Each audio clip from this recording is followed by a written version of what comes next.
Bonsoir et bienvenue dans Politiquement chaud. Alors faut-il créer un délit d'outrage sexuel et sexiste pour lutter contre le harcèlement de rue? L'infraction serait punie d'une amende. On sait que la ministre Marlène Schiappa va légiférer dans quelques semaines, mais déjà on se pose des questions. Est-ce une mesure utile, efficace ou pas? Les policiers, eux, en tout cas, s'interrogent. On en parle ce soir avec Danielle Simonet, qui est oratrice nationale de la France Insoumise, Guillaume Roquette, le Figaro Magazine, Olivier Duhamel, Maurice Safran et Benjamin Duhamel. Et puis tout à l'heure, nous nous interrogerons, ça intéresse aussi évidemment la France Insoumise, nous nous demanderons si tous les journalistes, toute la presse est devenue macroniste, comme le disent Marine Le Pen et un certain Jean-Luc Mélenchon. Alors Benjamin, on revient à ces mesures que pourrait prendre Marlène Schiappa pour condamner, pour réprimer le harcèlement de rue. Oui, on en sait désormais un peu plus sur les contours de cet outrage sexiste et sexuel. Un groupe de travail composé de parlementaires a remis ses propositions tout à l'heure à la ministre. On en voit quelques-uns. La ministre qui souhaite, grâce à ces mesures, anéantir tout simplement les violences sexistes. Écoutez. 8 femmes sur 10, 8 jeunes femmes sur 10 ont peur dans la rue quand elles sont seules le soir. Je crois que c'est un chiffre qui doit nous interpeller. Le gouvernement a été nommé par le président de la République et le Premier ministre pour transformer le pays. Et on est pleinement dans cette transformation du pays. L'idée, c'est d'anéantir les violences sexistes et sexuelles et de permettre à toutes les femmes et à tous les hommes de se croiser ensemble, de partager les mêmes rues, les mêmes transports, sereinement, dans un climat paisible, sans terreur, dans l'égalité, sans jamais transiger ni sur notre idéal de mixité, ni sur nos valeurs républicaines.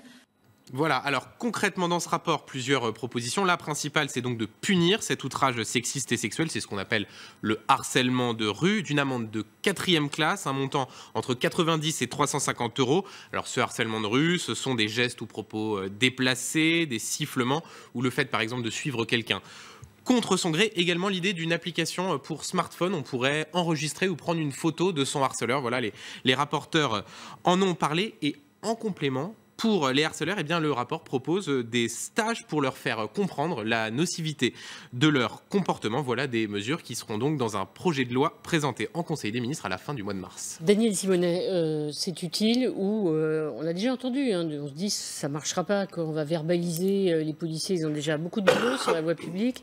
Est-ce qu'ils vont verbaliser des gens qui sifflent une femme qui passe devant une terrasse de café? Est-ce qu'ils vont verbaliser les harceleurs? Ça commence où, le délit, et ça finit où? C'est fou. Alors, il faut savoir que dans la loi, il est déjà répréhensible d'insulter une femme. Je ne vais pas dire les insultes là, mais vous pouvez imaginer. De la même manière que la main aux fesses est également totalement condamnable, et d'ores et déjà inscrite dans la loi. Bon. T'as déjà on peut les porter plainte en disant il y a un monsieur qui m'a mis la main aux fesses pour reprendre l'expression. Exactement. Ah, d'accord. Donc il n'y a pas forcément... Il y a déjà un arsenal juridique qui existe.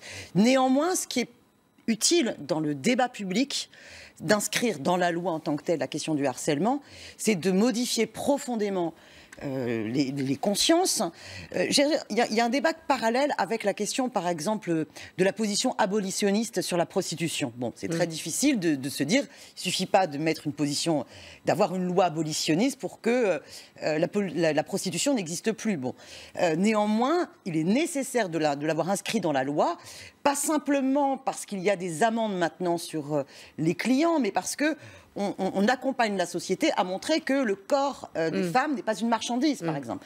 Mais le vrai problème reste l'ensemble des moyens dans la prise en compte globale du problème des violences sexistes et sexuelles. Mais parce qu'aujourd'hui, c'est utile cette voilà, mesure contre le harcèlement de rue. C'est là où la difficulté de ce débat aujourd'hui, c'est que aujourd'hui on a une justice totalement clochardisée, on a une police républicaine à qui il manque énormément de moyens d'abord humains. Et donc, du coup, forcément, on comprend tout à fait que beaucoup, dont je fais partie, soient assez dubitatifs sur l'efficacité. Mais je trouve pertinent qu'il y ait enfin ce débat dans la société.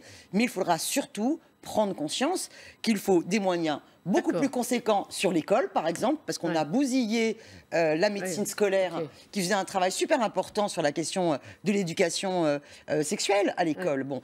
Et alors, dans les collèges et les lycées, il faut prendre en charge. Vous êtes aussi dubitative, Guillaume Roquette. Moi, j'aimerais bien savoir comment ça va marcher. Alors, dans le rapport remis par les 5 députés, ils disent qu'il pourrait y avoir des contraventions quand il y a des gestes déplacés. Ben oui, s'il y a une main aux fesses sanctionnée, ça me va très bien. S'il y a des remarques obscènes, oui, effectivement, l'obscénité, on sait assez facilement quand est-ce qu'on y est. Mais aussi quand il y aura des propos déplacés. Mais ça commence quand, un propos déplacé? Ça s'arrête où? Quand il y aura des sifflements. Il y a aussi des gens qui sifflent les filles dans la rue parce qu'elles les trouvent belles. Et je ne pense pas qu'en l'occurrence, ce soit une volonté d'outrage sexuel. Alors, vous trouvez ça normal? Non. Qu'on soit sifflé dans la rue? Enfin, je veux dire, il faut arrêter d'accepter cela comme quelque chose de banal. Donc, c'est ça. Donc, absolument. Donc, tout homme osant dire qu'il peut avoir un sifflet d'admiration pour une fille dans la rue, c'est pas mon cas, je siffle pas, est forcément un agresseur en puissance. Ce que j'essaie de faire comprendre, c'est que c'est tellement compliqué. Siffler quelqu'un dans la rue, ça n'est pas possible. Voilà, il faut faire un travail d'éducation, y compris dans les collèges et les lycées. Non, on ne siffle pas une femme dans la rue. On ne siffle pas dans la rue. Oui, on siffle pas parce que c'est déplacé. Je suis d'accord. Est-ce que ça mérite une amende entre 90 et 750 €, puisque c'est la. Si on paye tout de suite, c'est 90. Voilà, je dis qu'on nous prépare une société de plus en plus oppressante. La vérité, c'est qu'on ne sait pas comment répondre à ce problème qui est croissant. Notamment, c'est pas seulement ça, mais parce qu'il y a une partie de la dimension qui est liée à l'immigration. Parce que quand est-ce qu'on a vu le plus fortement ces problèmes de harcèlement de rue? C'était dans le quartier de la Chapelle-Pajol à Paris. Non, ça c'est votre orientation totalement. Si vous voulez bien, je vais terminer ma phrase. Et c'était lié à des migrants. À tel point, et c'est à ce moment-là qu'on a commencé à parler de lois contre le harcèlement de rue, et qu'on a vu des gens d'extrême gauche dire non, il ne faut pas réprimer le harcèlement de rue parce que, je cite, ça renforcerait la répression des populations socialement stigmatisées. Alors, bien sûr, il ne faut pas généraliser. Bien sûr, Madame Simonet, tout de suite réagit. Votre discours est hallucinant, franchement. Mais oui, c'est possible. Je vous dis qu'il y a, dans une partie de la population française, une vision de la femme, une culture des relations avec les femmes qui est génératrice parfois, et pas toujours, et je pèse mes mots. Donc Monsieur DSK, par exemple, mais non, mais bien sûr que non. Mais Monsieur DSK, mais non, mais ces gens-là, mais Monsieur DSK, il a été mis en prison sur le champ quand la justice américaine a appris ce qui s'était passé, sans qu'il soit besoin de créer un nouveau délit, parce que vous l'avez dit vous-même, tout est déjà dans le code pénal. Le problème, c'est qu'il y a une imprégnation d'une partie de la société de ce sexisme d'un nouveau genre, et on ne sait pas comment le traiter. Alors, Maurice Safran.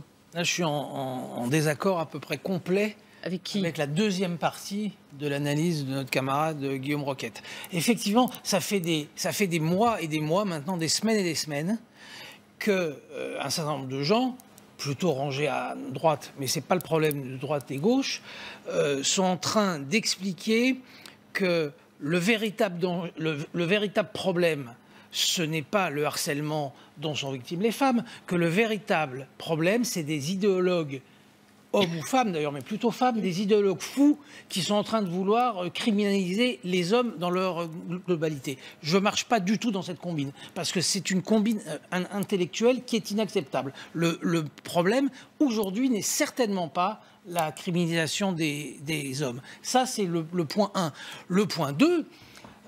c'est que le problème du harcèlement sexuel en France, dans les mots, dans les gestes, dans les paroles, ça existe bien au-delà et bien avant le problème des immigrés, qui est réel. Je trouve que c'est vraiment gonflé aujourd'hui d'essayer de nous expliquer que le problème du harcèlement en France, c'est les immigrés. Non, ça, je pense que c'est inacceptable comme idée. C'est pas ce que j'ai dit. J'ai dit qu'il y avait des pratiques, il y a une vision culturelle de la femme chez une partie des gens d'origine immigrée qui nourrissait ce problème. Je sais que ça se fait pas de le dire. C'est hallucinant, mais c'est hallucinant.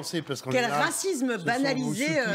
Mais non, c'est pas du racisme. Vous pensez aux musulmans. Qu'est-ce qu'il y a? Vous pensez aux musulmans, là. Je pense à la vision de la femme des musulmans. Parce que penser aux musulmans, c'est essentialiser le sujet et de dire parce que vous êtes... Non, c'est pas ce que je pense. Je vous dis qu'il y a une partie notamment de populations, notamment chez les migrants, qui ont un rapport aux femmes, et vous savez bien que c'est pas seulement en France. Vous avez bien vu ce qui s'est passé en Allemagne. Les migrants, le rapport aux femmes. Les caissières, les migrants. Mais le migrant afghan, le migrant irakien et le migrant sénégalais et le migrant d'Afrique du Nord et le migrant italien, quand il y en a, parce qu'il y en a aussi, etc., ça n'existe pas. C'est la catégorie migrant qui aura une vision culturelle spécifique de la femme. C'est un fantasme, ça. Vous ne pouvez pas faire une catégorie générale migrant. Vous avez la réponse. Et les migrants ont une culture spéciale et un regard spécial sur la femme. Ça n'a aucun sens. Alors, Guillaume, les caissières de supermarchés qui sont ennuyées quotidiennement par leur petit chef blanc. Mais c'est non, mais c'est le même type de harcèlement. Je comprends pas la distinction là. Alors, je comprends pas la distinction. Alors là, je reconnais que la question est de savoir si les mesures envisagées par Marlène Schiappa sont efficaces ou pas. Alors ça, c'est un vrai problème. Alors, moi, je question de ce soir, quand même. Je pense comme Daniel Simonet sur ce point-là. Je pense que sur les principes, la ministre a plutôt raison. De quelle façon ça peut s'appliquer, avec quels moyens, dans quelles limites, ça c'est une vraie question par contre. Auquel on n'a pas de réponse ce soir. La loi abolitionniste qui devait être accompagnée d'énormément de moyens dans l'accompagnement des femmes qui souhaitaient sortir de la prostitution, et on n'a rien vu par la suite. Je voudrais juste sur la question du harcèlement, est-ce qu'il va y avoir les moyens assortis pour faire surtout ce qui sera essentiel, qui est le travail de l'éducation, le travail de la formation. Alors, je voudrais juste ajouter 20 secondes parce qu'on m'a installé tranquillement dans le rôle du raciste ordinaire. Non, vous vous êtes installé tout seul dedans. Ben voilà. Alors vous savez ce que c'est vous vous souvenez de la journée de la jupe? Est-ce que vous savez comment s'habillent les jeunes filles aujourd'hui en Seine-Saint-Denis? Est-ce que vous croyez que leur féminité est respectée? Est-ce que vous croyez que... C'est un autre problème, ça. Mais je sais bien qu'il ne faut pas tout confondre. Et je sais bien que le danger, c'est l'amalgame. Et je sais bien que le danger, c'est la stigmatisation. Je dis que c'est une partie du sujet. Et comme c'est une partie du sujet qu'on ne veut pas voir, y compris pour de bonnes raisons, je ne veux pas que vous êtes de bonne foi quand vous me traitez de raciste, parce que je mets ce sujet sur la table, eh bien, je pense qu'il est d'autant plus difficile de le traiter. Alors, est-ce qu'on peut revenir au sujet? Est-ce que c'est efficace ou pas? J'ai un tout petit problème avec la position défendue par Daniel Simonet, qui, si je l'ai bien compris, estime qu'il peut y avoir une importance symbolique à inscrire cela dans la loi, mais qui doute de son efficacité. Et tout en disant que la loi a déjà des dispositions... Oui, c'est ça. Et moi, j'ai un petit peu un problème avec des lois inappliquées mais symboliques. Je trouve que la loi qui n'est pas appliquée, d'ailleurs, le vrai problème, c'est déjà l'application des textes existants. Et que la loi qui n'est pas appliquée, ça n'est pas une bonne chose dans un pays pour qu'on respecte un peu plus les lois qu'on ne le fait. Ça, c'est le premier problème. Donc, il faudrait au moins faire une étude d'impact sérieuse sur les conditions d'applicabilité de la loi. Et on entend déjà les syndicats de police qui disent c'est impossible. Et peut-être qu'on doit aussi distinguer selon ce dont on parle. Et on doit le faire d'un deuxième point de vue qui est nous sommes dans une société qui multiplie les interdits. Le nombre de choses que je pouvais faire il y a 40 ans et que je ne peux pas faire, il y a 40 ans sur ce plateau, je serais en train de fumer une cigarette, pour prendre l'exemple le plus simple. Mais il y en a beaucoup d'autres. C'est une bonne chose. Non, aujourd'hui, vous ne pour votre santé plus, voilà, pour votre santé. Bah non, parce que en sortant, je vais en tout fumer 2 coups sur pouce, ce qui est beaucoup plus mauvais pour mon cœur. Donc mais enfin, moi, j'aurais pas comme ça à subir oui. Voilà, alors, qui suit continuer. Donc la société des interdits. C'est une bonne chose. J'aurais soufflé dans l'autre sens. Donc le problème de jusqu'où va-t-on dans le contrôle de l'État sur les comportements. Et là aussi, il faut regarder le texte ou le futur texte dans le détail. Moi, j'ai entendu qu'il y avait aussi des regards insistants. Oui. Mais ça, c'est regard insistant. C'est impossible, ça. C'est hallucinant, ça. On peut pas. Déjà, je trouve que quand on croise les gens dans les rues de Paris, on se regarde fort peu. Et quand par hasard, une personne sur 10 me regarde, je la regarde pas de façon insistante. Je la regarde les 5 secondes où on se croise. Éventuellement, on se fait un petit salut, point barre, et ça fait partie du plaisir de la vie. Et en revanche, croiser des gens et pas pouvoir se regarder, c'est sinistre. Vous pouvez vous trouver, ou parfois aussi, je me retrouvais dans le RR avec des gens totalement silencieux qui ne se disaient pas un mot, sauf que quand on approchait de la station Port-Royal, il n'y avait que 2 personnes qui se parlaient, c'était les sourds-muets. Hallucinant. Bon, et franchement, si on va trop loin dans l'interdit qui friserait le ridicule, c'est un vrai problème. Donc, je pense qu'il faut étudier la loi de ces 2 points de vue. Cet interdit est-il nécessaire? Est-ce qu'il ne faut pas mieux opérer par une autre voie?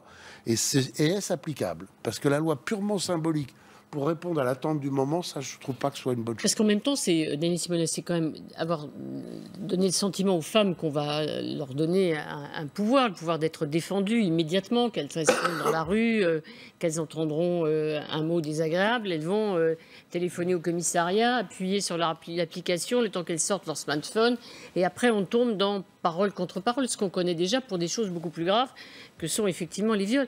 Donc là, est-ce qu'on n'est pas en train de faire ce qu'on appelle une loi d'opportunité, une loi du moment qui Bien sûr qu'il y a ce problème-là. Et d'ailleurs, je dirais aussi qu'après l'affaire Weinstein, parce que c'est quand même tout ce mouvement MeToo, Balance ton porc, qui a permis vraiment de libérer la parole sur la question du harcèlement sexuel, et pas simplement de rue, mais le harcèlement sexuel d'abord et avant tout dans les rapports au travail, dans les rapports de pouvoir. Or là, on est finalement sur les seules mesures législatives qui sont proposées, ainsi sur la question du harcèlement de rue, dans une période où on sort d'ordonnances qui ont cassé le code du travail et qui ont fragilisé la capacité que les femmes ont de pouvoir se défendre contre justement les problèmes de harcèlement dans le cadre du travail. Et c'est là où on se dit, bon ben, ok, est-ce qu'on est en train de nous enfumer par de la com? Il y a d'autres mesures dans ce rapport quand même. D'un mot, l'allongement des délais de prescription sur le viol. Alors, et deuxièmement, l'âge minimum, ça c'est extrêmement important. Sexuel qui est remonté à 15 ans. Et le débat sur l'âge minimum sexuel. Mais quoi qu'on dise, de toute façon, ce qui est déterminant, c'est les moyens alloués dans la lutte contre les violences faites aux femmes. Parce qu'on est dans un contexte où vous avez l'association AVFT, par exemple, qui a dû fermer sa ligne téléphonique d'écoute tellement elle avait pas assez de moyens. Et on a aussi toujours, je le dis et j'insiste, une justice clochardisée, des forces, une police républicaine qui n'a pas assez de moyens et qui n'est pas assez formée et accompagnée pour les dépôts de plainte. Très peu de femmes portent plainte quand elles sont victimes de viols, et sans parler aussi des plaintes qui sont perdues dans la nature, sans parler de ce manque d'accompagnement. Des moyens, parce qu'il y a une manifestation. Oui, Moi, ce que je regrette, c'est qu'il y a une chose qui n'est pas, en tout cas pour l'instant dans ce projet, semble-t-il, c'est la lutte contre la pornographie. Qui est omniprésente sur les réseaux sociaux, qui est extrêmement facilement accessible, y compris aux jeunes enfants, et qui pervertit profondément la vision qu'ont les jeunes des relations hommes-femmes, de la sexualité. Et là, il y a une espèce de pudeur que je trouve mal placée de ne pas vouloir s'attaquer à ce sujet. Oui, Maurice Safran. Oui, mais c'est un des sujets fondamentaux. C'est très compliqué, parce que ça passe par les réseaux sociaux. Est-ce que c'est une loi, comme je dis, un peu d'opportunité? C'est-à-dire la loi du moment. On parle beaucoup, effectivement... De perlimpinpin. Non, je crois qu'on peut être très sensible à l'argument d'Olivier, qui est de dire que les lois qui ne sont pas applicables sont dangereuses, de ce point de vue-là. Est-ce que celle-là sera applicable? Ça semble, en effet, très compliqué. Par ailleurs, je trouve que Danielle Simonet est une bonne politique, mais elle ne peut pas nous faire le coup que le changement du Code du travail aura des conséquences, rendra plus difficile pour les femmes de dénoncer le harcèlement. Non, il n'y a plus d'obligation. Il n'y a plus d'obligation sur l'égalité femmes-hommes au niveau des entreprises d'avoir les mêmes exigences. Vous savez très bien que du point de vue de la suppression des instances type CHSCT, eh bien vous n'allez pas avoir le même travail qui va être effectué. Bien sûr, donc on fragilise totalement la représentation syndicale des salariés et la capacité de se battre là-dessus. Donc bien évidemment. Il ne faut pas tout ramener dans bien sûr. Alors, bien sûr que si. Je ne sais pas si ce sont les migrants ou le code du travail finalement. Benjamin, mobilisation. Non, mais ne raillez pas. Non. On saucissonne. Je ne suis pas d'accord avec vous. Alors raillez. Mais je vous explique pourquoi j'insiste là-dessus. On ne peut pas saucissonner. On est face à un problème qu'il faut prendre de manière globale. Et quand on fragilise les droits des salariés dans les entreprises, ça veut dire qu'on fragilise la capacité aussi des femmes à se défendre sur cette question-là.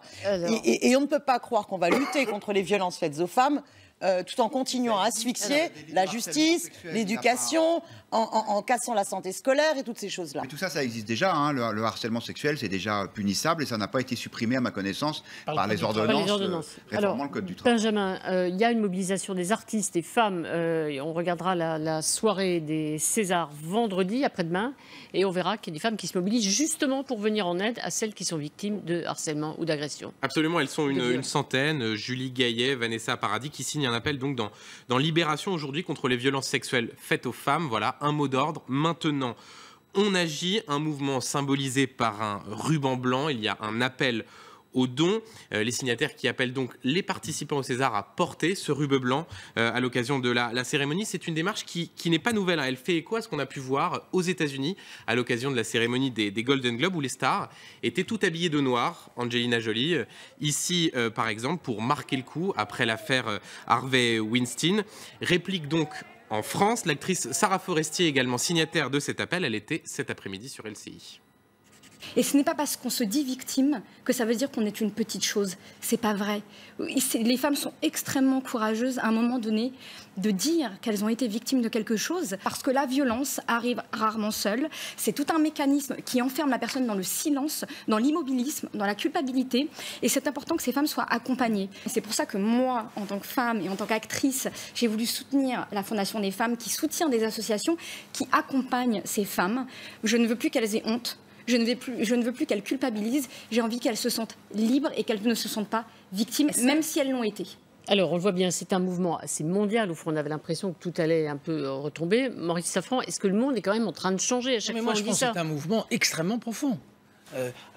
Ce qui s'est passé là, à partir de l'affaire Weinstein et les répercussions en France, sont extrêmement profonds. Et je trouve extrêmement dommageable qu'on essaye de retourner le mouvement. Et effectivement, depuis des semaines, des éditorialistes, des intellectuels essayent d'expliquer qu'en réalité, c'est un mouvement de guerre contre les hommes. Je trouve que c'est insupportable. Il n'y a pas une guerre des sexes un peu? Certains pensent que certains veulent relancer la guerre des sexes. On avait connu il y a 30 ou 40 ans. Vouloir lutter contre la domination patriarcale, c'est justement porter un projet de société de l'émancipation des femmes pour l'égalité femmes-hommes. Donc pour moi, je ne le vois pas comme un combat contre les hommes, parce que je pense qu'au contraire, les hommes seront aussi émancipés qu'on sorte de cette domination patriarcale. Il n'y a pas que les éditorialistes qui critiquent les excès de ce mouvement, il y a aussi des Catherine Deneuve et d'autres artistes.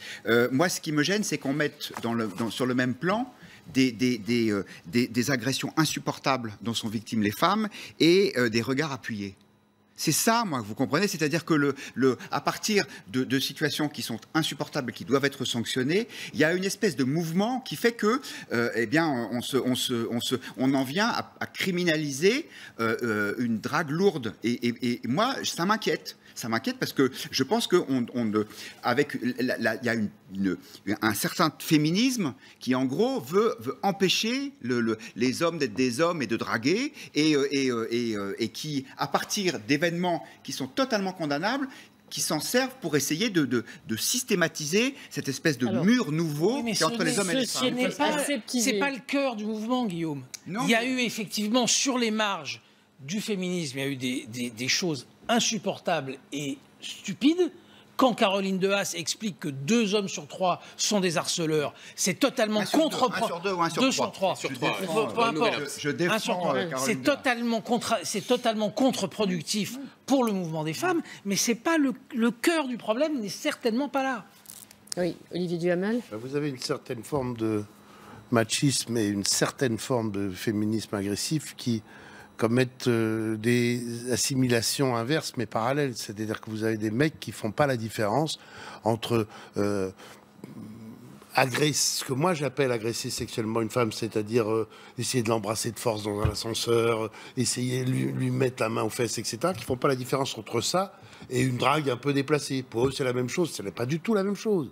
Il faut comprendre que c'est pas du tout la même chose. Et pour une certaine forme, je dis bien une certaine forme de féminisme agressif, une drague un peu verbalement, un peu insistante, une main posée une fois, c'est la même chose que l'agression sexuelle. Non, ça peut être une tentative, et puis si on s'arrête là quand on vous fait comprendre qu'on n'en veut pas, c'est pas une agression sexuelle. Oui, mais c'est vrai qu'on va vers une société aseptisée. Vous disiez tout à l'heure les interdits, c'est-à-dire que... Non, mais arrêtons. Hein, non, on peut se poser la question. Non, mais par contre, qu'on s'interroge enfin sur cette domination patriarcale, je trouve ça très sain pour notre société. Voilà. Et j'espère que ce 8 mars, pour la manifestation qui aura lieu à 17h, place de la République, à l'appel du collectif pour le droit des femmes, oui, j'espère qu'on sera très nombreuses et nombreux, parce qu'il y aura, comme chaque année, je le souhaite, voilà, des hommes qui participent à cette manifestation. Voilà. Et d'ailleurs, je crois, j'ai peur de dire une bêtise, mais dès 15h30, il y a un appel à la grève, parce qu'à partir de 15h30, les femmes travaillent gratuitement. Voilà. C'est en quelle année l'abolition de l'autorité paternelle ? Et la suppression de toute marque de la domination des hommes sur les femmes au sein des familles, je crois que c'était à la fin des années 60, donc ça fait juste 50 ans. Donc je ne sais pas où il est ce modèle patriarcal. Je pense que vous mélangez tout, en fait. Donc, alors, c'est inquiétant. Vous ne pensez pas qu'il y a une domination patriarcale en ce moment? Non, vous ne pensez pas, non, bien sûr. Alors, on parle du deuxième sujet qui fâche. Il y a autant de femmes que d'hommes dans les directions d'entreprise, autant de femmes que d'hommes dans la vie politique, et il y a une égalité des salaires. Autant d'hommes que de femmes qui font le ménage. Allez, parlons du deuxième sujet qui fâche. Les médias sont-ils tous derrière Emmanuel Macron? Accusation lancée d'un côté et de l'autre de l'échiquier politique. Oui, on commence à l'entendre pas mal de tous côtés de l'échiquier politique. On écoute ce matin, c'était au Salon de l'Agriculture, et c'est signé Marine Le Pen. Est-ce qu'ils sont trop pro-Macron, les médias, Mme Le Pen? Ah, ils ont l'air séduits, ça c'est sûr. Hein. Là c'est le moins qu'on puisse dire. Ils ont l'air séduits. Mais comment on dit déjà, très vulgairement, lèche, lâche, lynche, qui profite bien de cette période. Alors, voilà, mais c'est pas mieux de l'autre côté du spectre politique, ça va vous plaire. Daniel Simonet, Jean-Luc Mélenchon, visiblement très énervé. Alors, remarquez, c'est assez récurrent chez lui. Dans un post de blog signé lundi, il a défendu Laurent Wauquiez, victime selon lui du parti médiatique, une lourde attaque globale, l'affaire ridicule, une haine des médias qui est juste et saine. Il termine en expliquant que le pouvoir médiatique est d'essence complotiste, et on boucle la boucle. À droite, on insinue effectivement que les accusations sur Laurent Wauquiez sont une forme de complot des médias qui visent à l'abattre. Écoutez Éric Ciotti. Après, il est attaqué. C'est aujourd'hui une cible. Pourquoi c'est une cible? Parce qu'il gêne. Il gêne le président Macron. Voilà, tous les médias, je connais votre réponse, Daniel Simonet, je peux demander tout de suite. Maurice Safran, tous les médias sont devenus macronistes, soutiennent Macron. Ce sont des accusations recevables ou pas? D'être un peu brutal, le problème ce soir, c'est pas les médias et Macron. Le problème, c'est le délire de Jean-Luc Mélenchon. Et il faut s'interroger sur la nature du délire de Jean-Luc Mélenchon. Donc il y a deux possibilités. Soit on considère... J'ai très envie d'adopter cette position-là. Soit on considère qu'il a pété un câble, il faut y attacher aucune importance. C'est une possibilité. Allez, continuez. Tout ça n'est pas du tout du Mélenchon bashing. Mais j'ai le droit de ne pas être d'accord avec vous. C'est le minimum. Complètement. Bon, soit c'est sérieux, vous êtes en train de mais faire. laissez-moi finir, je vous laisserai. Finissez. Soit c'est sérieux, et là c'est extrêmement grave. Vous retrouvez toutes les thématiques de l'extrême droite depuis les années 30 sur les médias. L'ensemble des thématiques, c'est parfait. C'est un complot. C'est toutes les phrases. Je les ai ici. Je ne vais pas les on en a vu quelques-unes. C'est incroyable. On croit réentendre Jean-Marie Le Pen, par exemple, dans le moindre détail. C'est les mêmes mots, c'est les mêmes accusations, c'est le même complotisme. C'est complètement fou. Et le dernier point, et je m'arrêterai là-dessus, et j'ai défendu Jean-Luc Mélenchon dans des situations extrêmement périlleuses pour lui, et il me l'a écrit. J'ai fait un papier pour expliquer que les accusations d'antisémitisme contre Mélenchon, c'était absolument dégueulasse. Donc j'ai parfaitement le droit de dire que ce blog est un blog scandaleux. Et puis, enfin, il y a un allié pour Laurent Wauquiez, parce que personne chez LR, y compris les plus proches de Wauquiez, n'ont osé soutenir Wauquiez comme le fait Mélenchon. Aucun. Alors, les médias sont-ils tous derrière Macron? Olivier Duhamel, c'est vrai? Tout le monde est macronisé? Il aurait fallu que je puisse retrouver à temps les journaux du 16 et 17 novembre 1995. Alain Juppé venait de faire son grand discours lançant les grandes réformes de la sécurité sociale, des retraites, etc. Et par exemple, Libération, qui n'était pas un journal pro-Juppé, titrait « Juppé l'audace ». Le Monde expliquait qu'on avait enfin un gouvernement. C'était l'enthousiasme médiatique sur l'annonce des grandes réformes par Alain Juppé. Alors peut-être que c'est échaudé par cette expérience-là et ce qui s'est suivi, c'est-à-dire un mouvement social d'une très très grande ampleur qui a fait reculer le pouvoir, mais cette fois-ci, vous n'avez rien de tel au moment de l'annonce des réformes. Et d'une manière générale, les médias sont séduits par Emmanuel Macron. Vous voulez rire? Vous avez tous les médias aujourd'hui sur la réforme de la SNCF qui en rajoutent une louche, 2 louches, 3 louches pour dire « Ah, ces cheminots qui sont tous des privilégiés », enfin, et qui font un bourrage de crâne complètement dingue. Libération a titré Macron l'audace. 90% des médias sont dans les mains de 9 milliardaires. Qu'est-ce que nous défendons au niveau de la France insoumise? Nous défendons l'application du programme national du Conseil national de la résistance. C'est-à-dire l'indépendance des médias, des grands groupes. Nous sommes dans un système oligarchique. Voilà, je vous le dis. Quand vous avez à ce point-là autant de connivence entre ceux qui tiennent économiquement les médias, qui par ailleurs bénéficient des aides à la presse de plus de 80 millions d'euros par an. Est-ce que la presse est macroniste ou pas? Monsieur, vous connaissez bien le dîner du siècle et vous savez très bien dans quels espaces aussi ce petit monde-là s'entend. Donc ça n'est pas une blague. Alors, je vais vous dire, attendez, il y a des études très intéressantes qui ont montré à quel point... le sujet, c'était ça l'année dernière. Non, mais Daniel Simonet, le rapport des médias à Macron. Non, mais d'accord, voilà. Alors je vais vous dire, le rapport des médias à Macron. Voilà. Cette chaîne de télévision appartit à M.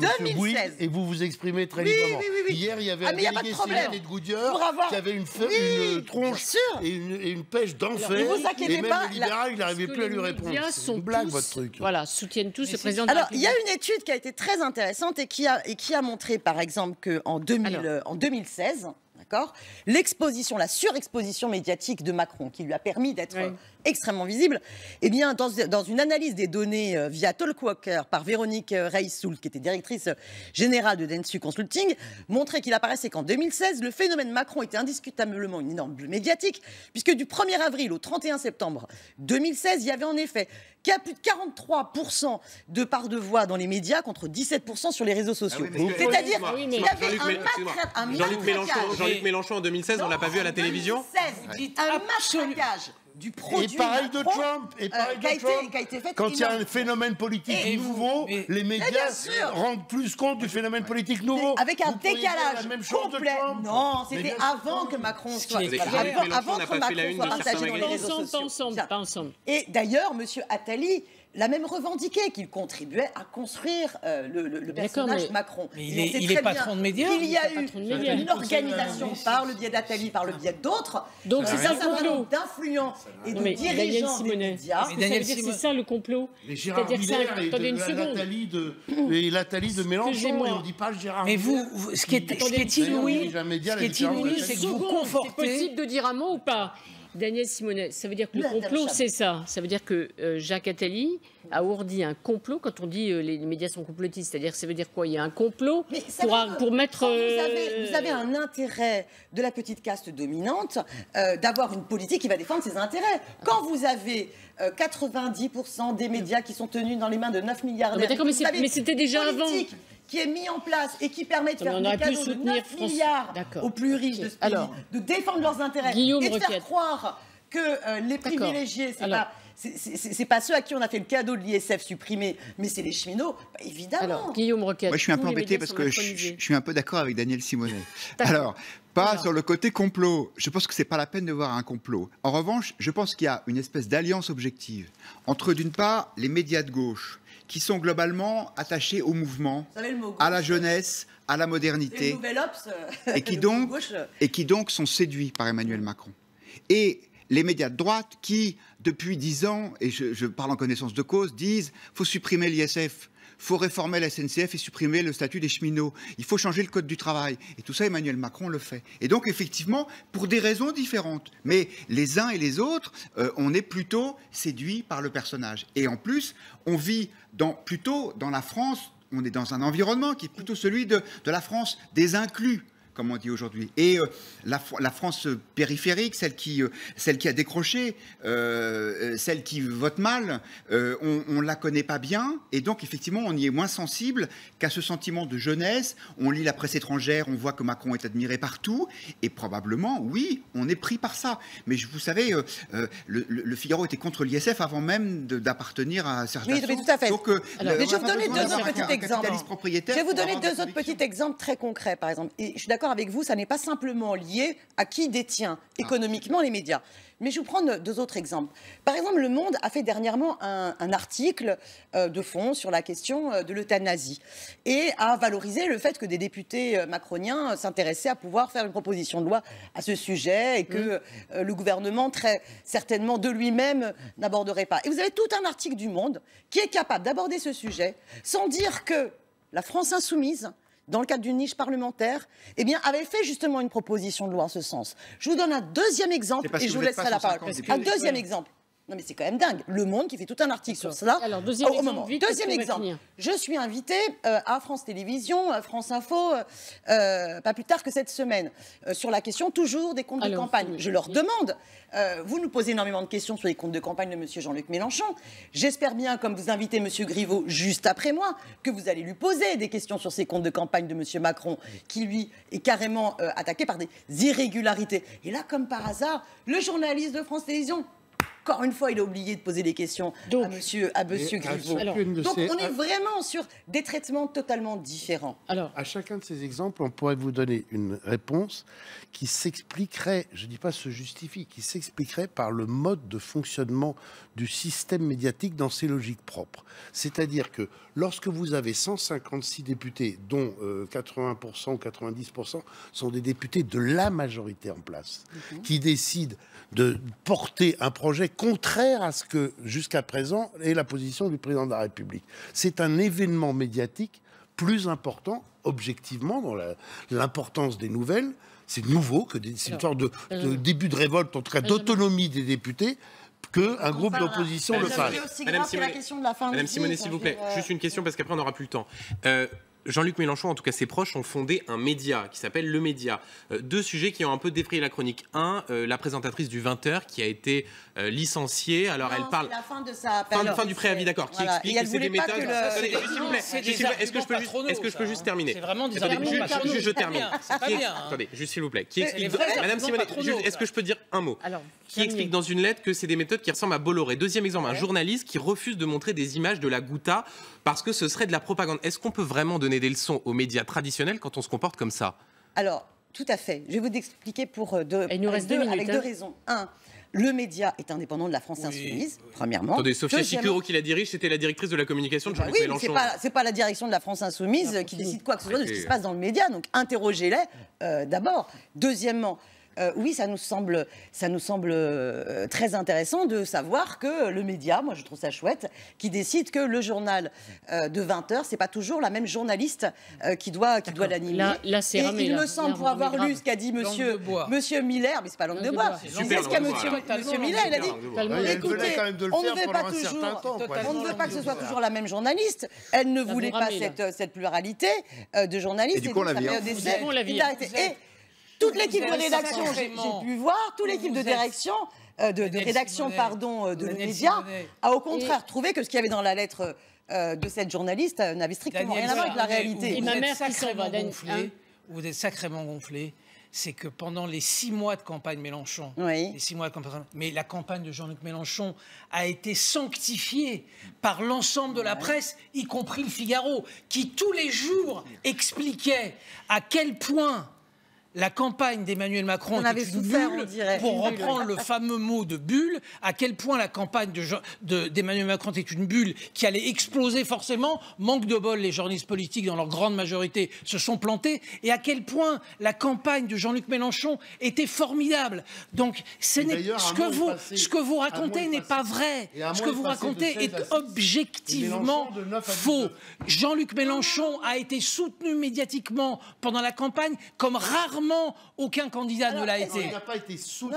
Les médias ont rendu compte d'une campagne forte et réussie. Et de façon admirative. Il y a des études qui ont montré qu'au dernier moment de la campagne, arrêtez 30 secondes si on peut s'entendre. À 20%, à 19%. 30 secondes, c'est le cas de le dire. En même temps, Hamon, dont on constatait la faiblesse de la campagne, est passé de 17 à 6%. Les médias rendent compte d'une réalité. Au moment où le système a flippé, parce qu'il a flippé, s'est dit Mélenchon peut l'emporter, vous avez tout d'un coup eu un pourcentage d'articles à composante négative sur Mélenchon dans la dernière période qui a été bien plus important que sur Macron, comme par hasard. On termine.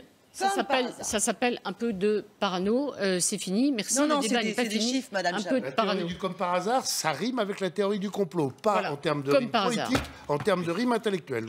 Merci à tous. L'info.